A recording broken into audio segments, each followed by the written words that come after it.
I think everyone was feeling slightly anxious and nervous, whether you're wealthy or not, ahead of this budget. I think clients can see that the figures of, like you say, the 30 billion the Chancellor needs to get, and it seems there's only one way to do that, and that's going to be to rise taxes. Which taxes in particular are kind of top of mind right now in terms of where the pain point could be for your clients, Charlie? Yeah, I think it varies client to client and depending on what their personal circumstances are. So, there's been a lot of headlines and noise about a mansion tax, and that can mean many different things depending on what you're talking about. Do we expect there to be a mansion tax to the extent of like a percentage of value on certain properties? No. It seems pretty likely, particularly from this morning's news, that there is going to be an increasing banding of council taxes and higher council tax payments on properties over 2 million. That I think clients can get comfortable with and accept. It's something, but they'll move with it. Changes to capital gains taxes, inheritance taxes, definitely catch their attention. On the more international clients, so the non-DOMs or those international clients, or those even British entrepreneurs who have made significant money but are wondering, is the UK the right place for the future of their business and their families? They're keeping an eye on exit taxes and what that might mean for them in particular. Are you expecting exit taxes in this budget? I'd be very surprised. I mean, you bring in an exit tax really as a complete shock factor when there's been no speculation to catch people. There's been too much speculation about it in one, and also I think the general position around what the government is trying to do with attracting international wealth to the UK, the introduction of their FIG regime and sort of this 9-year window of planning. To introduce an exit tax now would almost seem really counterintuitive to say to the international community, you're definitely not welcome here, because it would be such a huge deterrent for them. So I would be surprised, but that doesn't mean I don't have clients phoning daily worrying about it. Worrying specifically about the exit tax, despite the fact you think there's a low probability. Yeah, there are a couple of things that clients really worry about that I think perhaps maybe that the gossip mill runs its course and they can get all quite het up. One of those is exit taxes. The other one is whether we'd ever move to a US-style taxation on citizenship. There's been no really indication of those, and I would be highly surprised, but you can see that the government is keeping an eye that someone who has built a business and comes here could pay significant capital gains tax on that sale, whereas someone who's built a business and leaves, they don't pay any taxes after they've left. But it's a big change, and I would be surprised if they go down that road. It's certainly something that's not been indicated. In terms of how this government then pitches itself, how do you think wealthy individuals, maybe people who've, as you say, built a business or inherited money, how do they see the environment currently? Because the Labour government made a very big pitch to be the party of business. This is going to be the second budget from Chancellor Rachel Reeves. What do you think your clients think about this government now? I think it's really difficult. Clients, look for stability, and one of the problems that the Chancellor has is, she said in her last budget, it was a big tax-raising budget, and she wouldn't be coming back for more. And circumstances have changed, I understand that, but you lose confidence in the public, and particularly with my sort of client base, when you are having to come back for more. Clients do not mind paying their fair share and then some.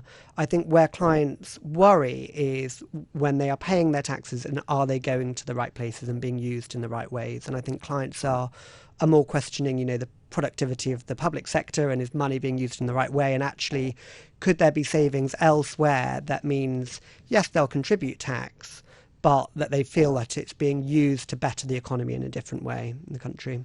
That's interesting in terms of how they actually the use of the tax, and the willingness to pay and the linkages there. There's often it's often the line that the wealthy and your clients, they're very mobile and that they with the kind of skill sets that you offer and others, they're able to adjust, shall we say, and pivot around taxes that are introduced. Is that how have things changed in the last 10 years for the wealthy amongst your clients? Is the thicket of taxes, is it more difficult to navigate? Are they as mobile as they were 10 years ago? Is the docket of advice that you're able to give them as they try to optimise their outcomes still as easy to convey? The tax landscape is so different from 10 years ago, both in positives and negatives for all. I mean, I think there's probably a little bit more simplicity now. There's still lots of ways in which clients can take steps to pay their fair share of tax, but minimise it. No one wants to pay more. Actually, some clients do, to be fair to them. Whereas I think that the issue that we have at the moment is, if you go back 10 years ago, the UK, and if I'm being more specific, London, was seen as such a central hub for international wealth. It really felt like quite a one-way street of international wealth coming into the UK, doing business here, investing here. And in that 10-year period, there's been so much more competition globally when you look at the other global hubs that have opened up. And we've had Brexit, we've had so many different changes that have played a part in this. And it's not just tax, it's about immigration and education and the rest of the things that the high net worth community look at. And that whole landscape has changed so much more significantly. And what the government, I think, really needs to decide is, how does it want to try and attract those people? Does it want to try and make them stay here? And are the steps they're taking the right ones to achieve that? So you're not even sure really that the government wants to have wealthy individuals in the country.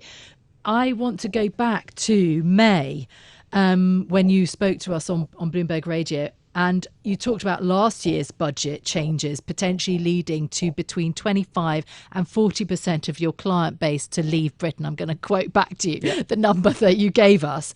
What do you make of that estimate now? Did that come to pass? And how bad are things now? Did all those clients really go? Yes, in a short answer. I think, I think it's hard to say the situation's got any better for them to feel that actually there's been a change, or there is more faith in what's happening in the UK, that actually maybe it's here to stay. We equally have the boomerangers, that those who have left, who the grass isn't always greener, so that there are some people coming back or moving on to somewhere else. I think they get to Dubai and realise the traffic's terrible and the pollution's awful, and they think, actually that's not the lifestyle I want. Or they arrive in Italy and realise it's lovely for a couple of week holiday, but maybe living in Milan as your full-time base is slightly different lifestyle. Equally, there are people coming to the UK, if you've not been here before, that this new sort of 9-year tax planning window is really attractive. But there's a lot of trying to manage the expectations. And also, you can talk to people. If I travel a lot for work, and you'll be like, oh, I hear you can't step out of your doorstep because you're going to get mugged and have your watch stolen. I'm like, well, it's not that bad. Is it as safe as Singapore? No, but not many places are.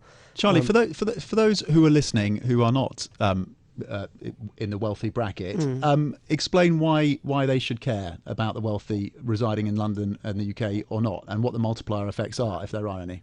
Yeah, I think that's a fair comment. I think there's lots of people who would say, if you don't want to pay the tax here, just get out. The reality is they contribute a huge amount in the tax bill to the clients. They are not paying nothing, like I think some people think they do. You look at what the tax revenues are from the top sort of few percent of the taxpayers, and it's a very significant contribution. The reality is, if those people leave and are not paying any taxes here, they're going to have to raise taxes elsewhere or cut spending. It's as simple as that. Your final conclusion then, in terms of Rachel Reeves, do you think that what faith do you have in Reeves delivering for your clients in this budget? How much of a priority do you think it is for Rachel Reeves? She's got a really difficult balancing act here. I think clients had got more comfortable with the concept of income tax going up, and they thought that's fine. You hit the financial metrics you need to hit. You give yourself a bit of a buffer.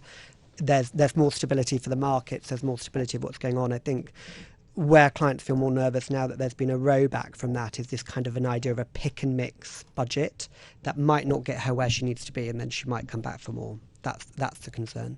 Charlie Sosna is the head of private wealth and tax at Mishcon de Reya. Thank you, as always,